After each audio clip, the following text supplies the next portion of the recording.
Good morning વિદ્યાર્થી મિત્રો આપણે અત્યાર સુધી એક પરિમાણમાં સ્થિતિસ્થાપક અને અસ્થિતિસ્થાપક સંઘાતની ચર્ચા કરી લીધી. હવે આપણે કરવા જઈ રહ્યા છે દ્વિપારિમાણિકની અંદર સ્થિતિસ્થાપક સંઘાત. તો ફટાફટ મને તમે લોકો રિવાઇઝ કરાવી આપો કે સ્થિતિસ્થાપક અને અસ્થિતિસ્થાપક સંઘાત આપણે કોને કહેતા હતા.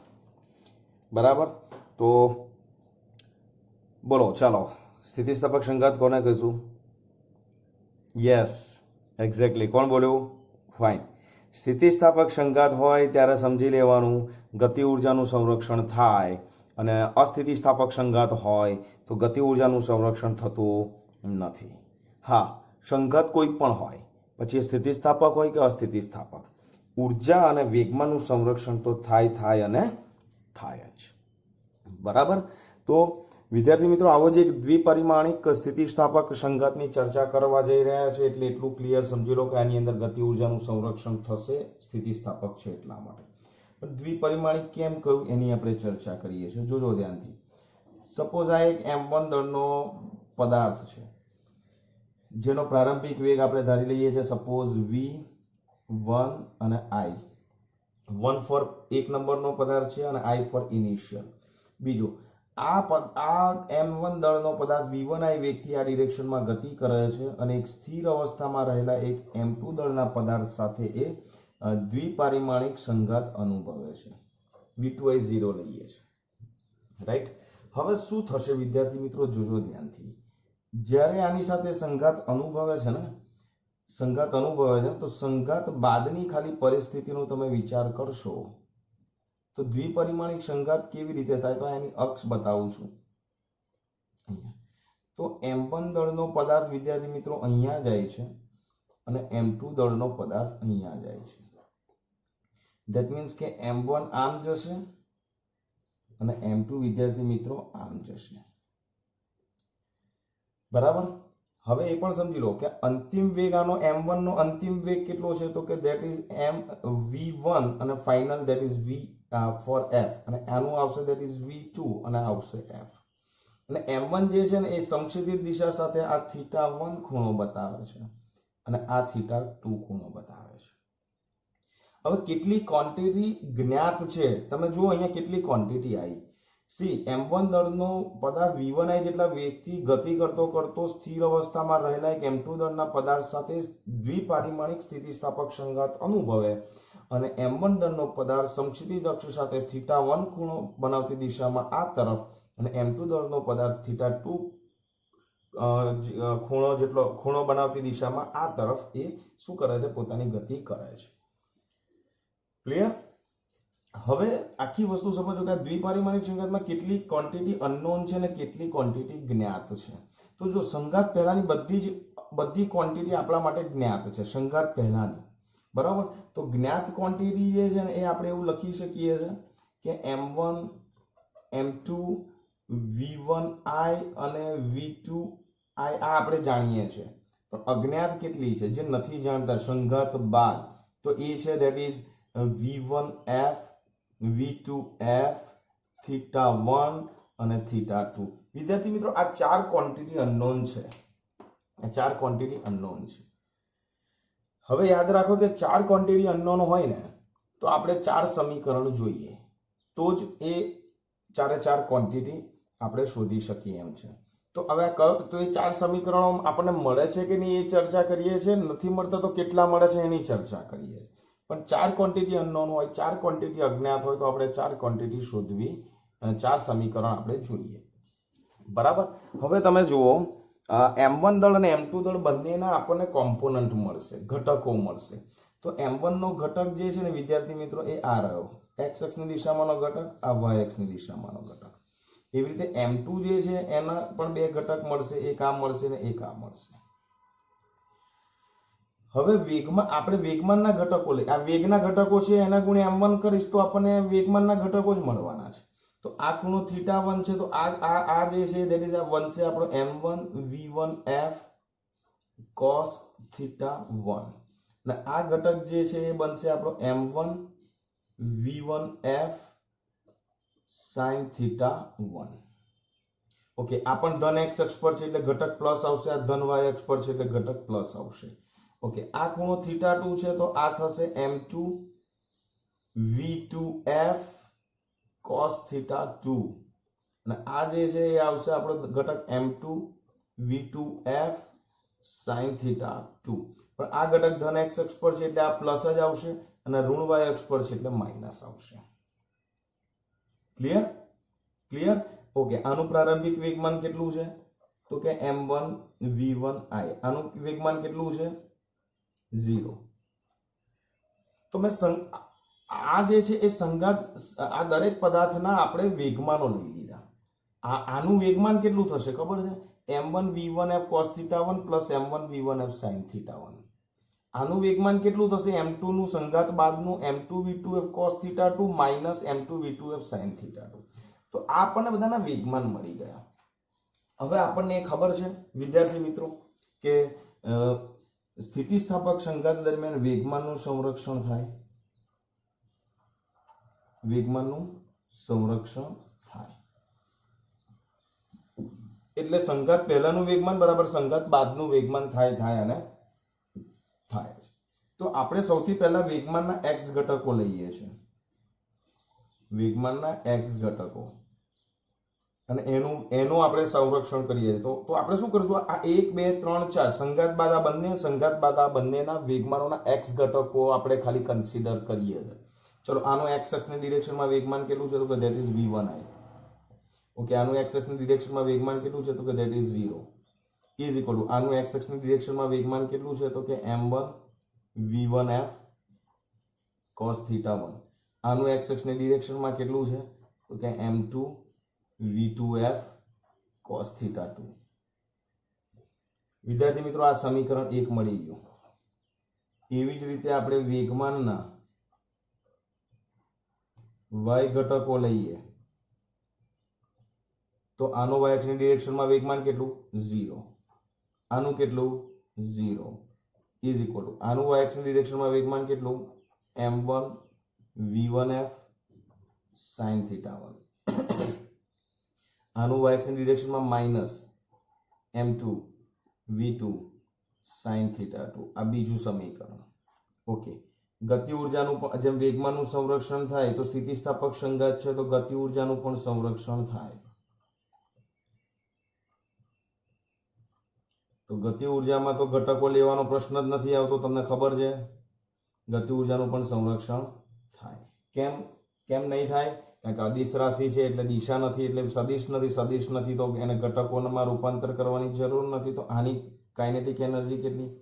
1/2 m1 v1i સ્ક્વેર. આની કેટલી? 0. આની કેટલી? 1/2 m1 v1f સ્ક્વેર પ્લસ આની ગતિ ઉર્જા કેટલી? 1/2 m2 v2f સ્ક્વેર. ગતિ ઉર્જા ક્યારે ઋણ હોઈ શકે નહીં, આપણે ભણી ગયા છે. તો આ થઈ ગયું સમીકરણ 3. હવે આમાં બે જ સંરક્ષણ થાય છે. વેગમાન ગતિ ઉર્જાનું સંરક્ષણ થાય એટલે સમીકરણો આટલા જ મળે 1 2 and 3. જ્યારે અનનોન ક્વોન્ટિટી કેટલી છે?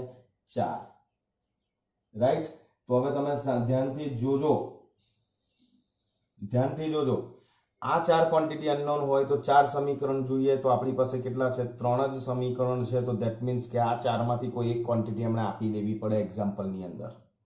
તમે 1 2 and 3 પરથી કોઈ પણ 3 ક્વોન્ટિટી શોધી શકો. C m1 m2 v1i v2i શરૂઆતના વેગ તો આપણે સંઘાત પહેલાના આપી જ દે છે, પણ સંઘાત બાદના જે ક્વોન્ટિટી છે આ છે. તો સંઘાત બાદની ક્વોન્ટિટીમાંથી આપણે આટલું શોધવું પડે, પણ આ 4 ક્વોન્ટિટી ત્યારે જ મળશે જ્યારે આપણી પાસે 4 સમીકરણ હોય વિદ્યાર્થી મિત્રો. પણ આપણી પાસે 3 જ સમીકરણ છે. એક વસ્તુ ક્લિયર કરી લેજો કે આ 4 માંથી એક ક્વોન્ટિટી એમને આપી દેવી પડશે. એટલે આ દ્વિપારિમાણિક સંઘાતમાં આ આકૃતિ ખાસ યાદ રાખવાની, આ સમીકરણ લખતા તમને આવડશે એટલે કોઈ પણ એક્ઝામ્પલ્સ આના સોલ્વ કરી શકશો. બરાબર? અને એક બીજો વિશિષ્ટ કિસ્સો છે જેની આપણે ચર્ચા કરી લઈએ. આ યાદ રાખજો, JEE નીટમાં પણ કામ લાગશે કે જો m2 સ્થિર હોય, આ ખાલી યાદ રાખવાનું છે, પ્રેક્ટિકલી પ્રૂવ છે એટલે તમારે ખાલી યાદ જ રાખવાનું છે. જો m2 સ્થિર હોય અને m1 ગતિમાં હોય બરાબર ને?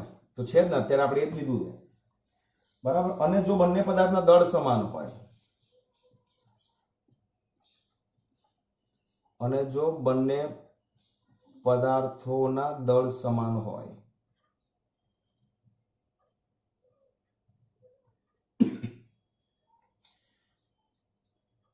અને દ્વિપારિમાણિક સંઘાત હોય,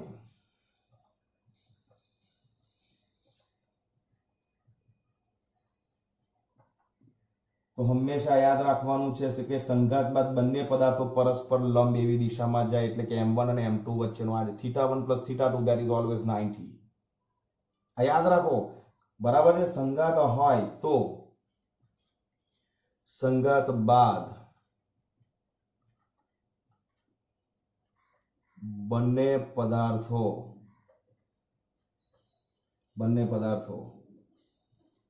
પરસ્પર લંબ એવી દિશામાં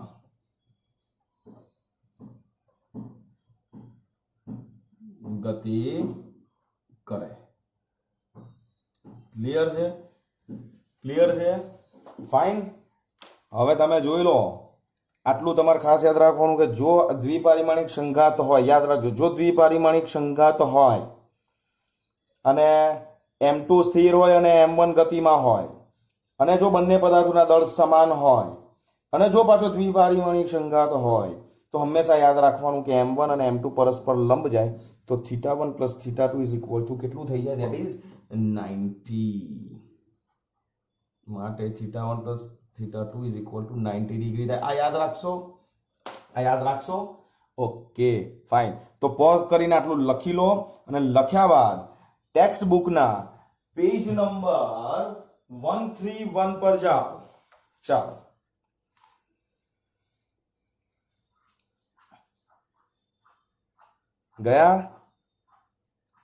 ગયા બચ્ચો? Okay, fine.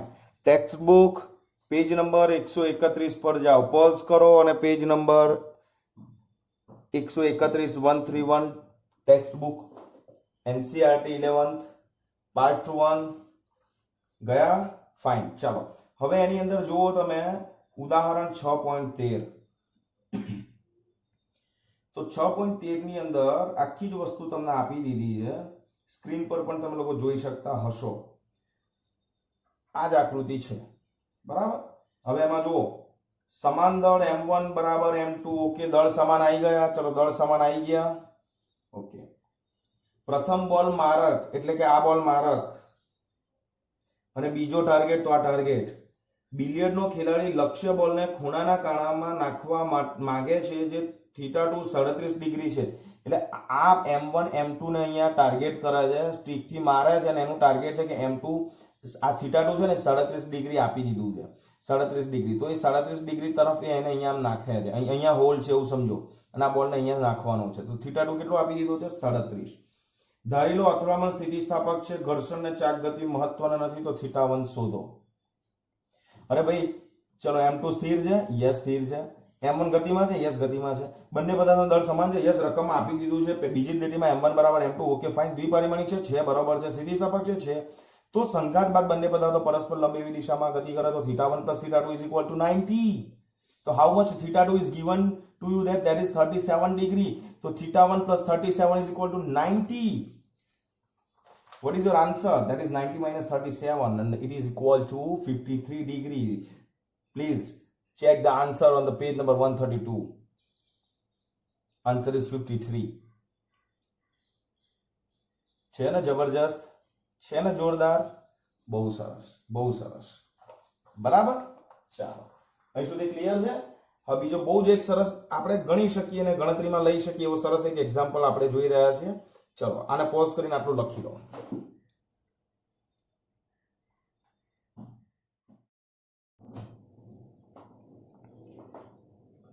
ચલો વિદ્યાર્થી મિત્રો, તો બહુ સરસ એક એક્ઝામ્પલ તમે ગણવા જઈ રહ્યા છો, અને જેની રકમ જે છે તમને સ્ક્રીન ઉપર તમે લોકો જોઈ રહ્યા છો, રાઈટ?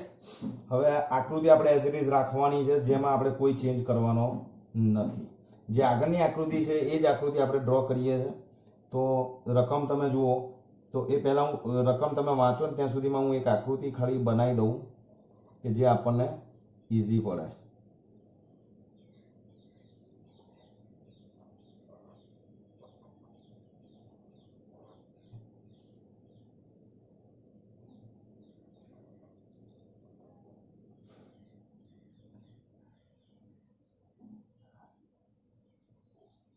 હવે આ v1 v2 અને આ જે છે ને એ v1 ડેશ અને v2 ડેશ આપણે રાખીશું કારણ કે પેલું i ને f પર લખવામાં તકલીફ પડે છે, બહુ એમાં કંઈ કન્ફ્યુઝન ના થાય એટલા માટે આપણે સંજ્ઞા આમાં ખાલી ચેન્જ કરી છે। ઓકે, અને ઘટકો છે એ ઘટકો આપણે હું એ પાડતા તો તમને આવડે જ છે, તો અહીંયા હું ઘટકો પાડી દઉં છું આ રીતે। તો આ જે ઘટક જે છે that is m1 v1 dash sin theta 1 m1 v1 dash cos theta 1 એવી રીતે આના બે ઘટકો આ ઘટકો આ રહ્યા રાઈટ। અહીંયા જગ્યા નાની છે એટલા માટે હું એને અહીંયા સાઈડમાં લખું છું, તો અહીંયા જે ઘટકો છે એ આવવા પડશે। તો આ જે થશે that is m2 v2 dash cos theta 1 cos theta 2 અને આ જે છે that is m2 v2 dash sin theta 2 બરાબર। આ રીતના ઘટકો છે અને તમે રકમ જોઈ રહ્યા છો। હવે વિદ્યાર્થી મિત્રો કશું કરવાનું નથી, રકમ તમે ધ્યાન દીજો। 12 મીટર પર સેકન્ડના વેગથી 12 મીટર પર સેકન્ડના વેગથી ગતિ કરતા x અક્ષ પર ગતિ કરતો 15 કિલોગ્રામ દળવાળો સ્ટીલનો એક ગોળો સ્થિર પડેલ 20 કિલોગ્રામ દળવાળા આ 20 કિલોગ્રામ વાળો અને આ 15 કિલોગ્રામ વાળો। તો પહેલા આપણે ક્વોન્ટિટી આપી છે લખી નાખીએ તો કે that is m1 equal to 15 kg, m2 is equal to 20 kg। 12 metre per સેકન્ડના વેગથી ગતિ કરે છે ધેટ મીન્સ કે v1 is equal to 12 metre per second that is given. સ્થિર પડેલો છે that is v2 is equal to 0। Okay, હવે આગળ જુઓ। જો સંઘાત બાદ પ્રથમ ગોળાનો વેગ that is 8 metre per second that means v1 dash is given. Okay, v1 dash is given that is 8 metre per second અને એનો વેગ x અક્ષ સાથે 45 નો કોણ બનાવે છે, યાદ રાખો તો theta 1 that is equal two 45 degree which is given. આટલું આપ્યું છે, તો એવું શોધવાનું કહ્યું છે સંઘાત બાદ બીજા ગોળાના વેગના મૂલ્ય અને દિશા। તો વેગનું મૂલ્ય that is v2 dash you have to find out and theta 2 you have to find out. બહુ ઈઝી છે, બહુ ઈઝી છે। જેમ હવે તમે જુઓ સંઘાત બાદ કેટલી ક્વોન્ટિટી અનનોન છે, તો કે સંઘાત બાદ બે જ ક્વોન્ટિટી અનનોન છે, તો બે સમીકરણમાં કામ પૂરું થઈ ગયું એવું સમજીને ચાલો। કારણ કે મેં તમને કહ્યું સંઘાત બાદ 4 ક્વોન્ટિટી અનનોન છે, 4 માંથી એટલીસ્ટ તમને એક તો આપેલી હોવી જ જોઈએ, પણ અહીં તો બે આપી દીધી છે v1 ડેશ ને થીટા 1, તો આપણું કામ ઈઝી થઈ ગયું। અને આપણે આ બે ક્વોન્ટિટી શોધવાની છે, તો બે ઇક્વેશન વાપરવાના છે। તો બે ઇક્વેશન આપણે કયા વાપરવાના, તો કે જો વેગમાનનો x ઘટકનું ઇક્વેશન હતું, વેગમાનનો y ઘટકનું ઇક્વેશન હતું અને ત્રીજું ગતિ ઊર્જાનું સમીકરણ હતું, બરાબર। તો હવે આપણે સૌથી પહેલા વેગમાનનો x ઘટક લઈએ છે। જુઓ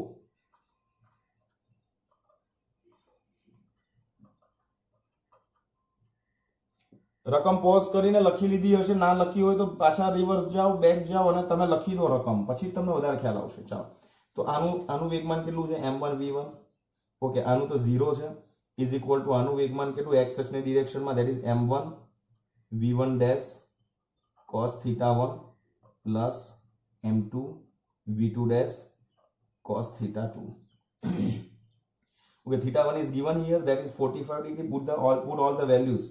m1 v1 આપ્યું છે એટલે 15 અને 12, 15 ગુણ્યા 12 is equal two m1 m1 that is 15, v1 dash that is શોધવાનું છે અને cos theta 1 નહીં v1 ડેશ પણ આપ્યું છે ને બેટા 8, તો આ આપણે લઈ લઈએ છીએ અહીંયા 8 બરાબર। 15 ગુણ્યા 8 અને cos 45 degree is equal two m2 આપણને આપી દીધું છે, m2 that is 20, તો અહીંયા લઈ લો that is 20 v2 dash cos theta 2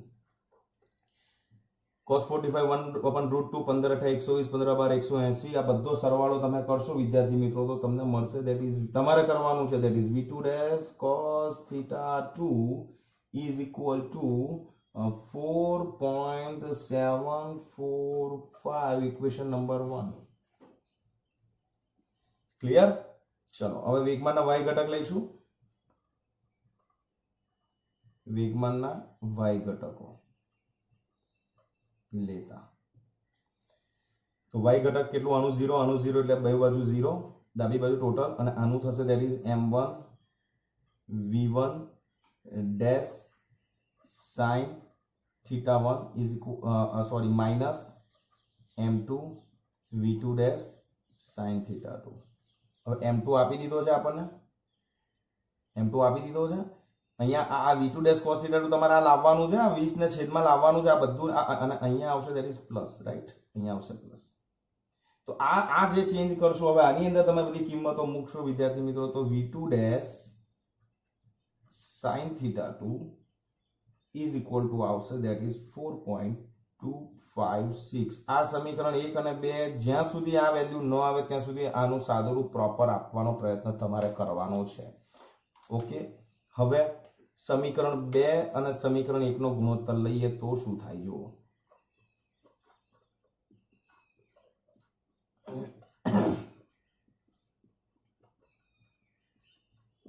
તો v2 dash sin θ2 ભાગ્યા v2 dash cos θ2, તો sin by cos that is tan θ2.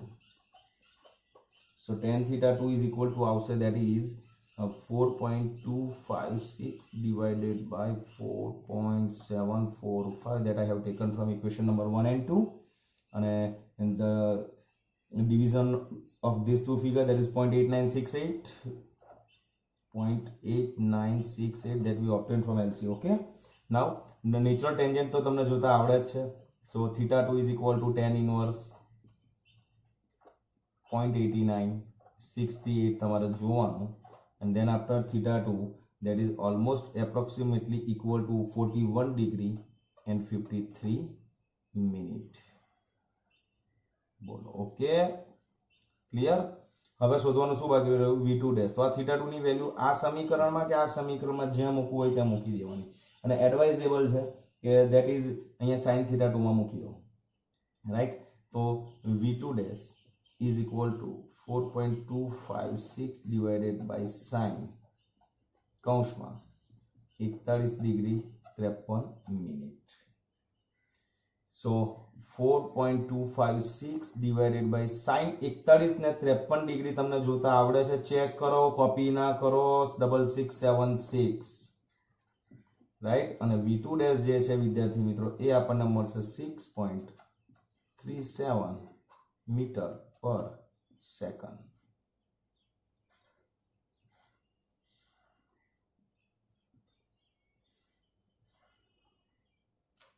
Clear? તો આ રીતે મિત્રો ક્વેશ્ચન્સ પૂછી શકે એમ છે, આ રીતે ક્વેશ્ચન્સ તમને પૂછાય.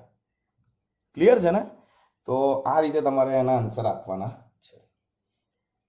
ઓકે, કોપી કરો, પોઝ કરો, અને આપણું ચેપ્ટર જે છે અહીંયા થિયોરિટિકલ પોર્શન્સ તમારું અહીંયા પૂરું થાય છે. બરાબર? તો મળીએ. Take care. જય શ્રી કૃષ્ણ.